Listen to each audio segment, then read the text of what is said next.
Yesu nashimwe. Mbanje gushima Imana ko yadushoboje, nongeye kubaha Uwiteka kubera ko nongeye gutashya inshuti n'abavandimwe.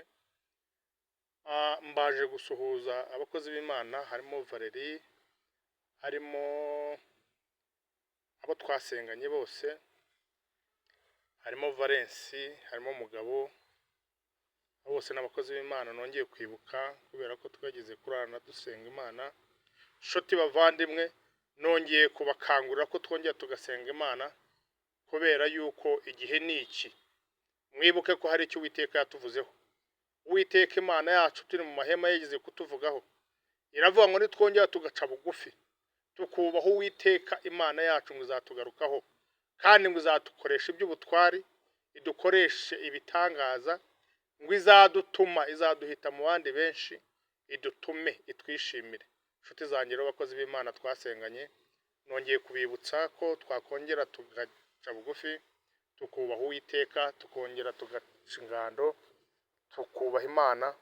Dore nubwo bigoye bitoroshye, ariko nzi ko uwubashye Uwiteka atabura aho ayubahira.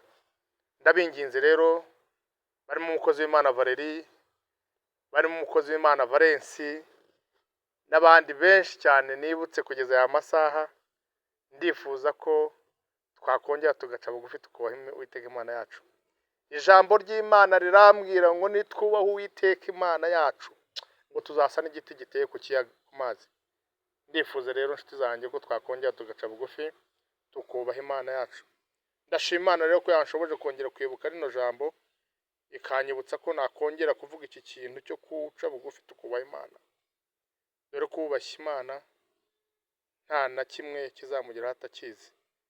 Murakoze rero inshuti yanjye, uyu munsi wa none nongeye guhuguka, ngiye gutangira guhamagara inshuti n'abavandimwe kugira ngo twongere twubahe Imana yacu, kandi nzi ko izatugirira neza mu gihe nk'iki.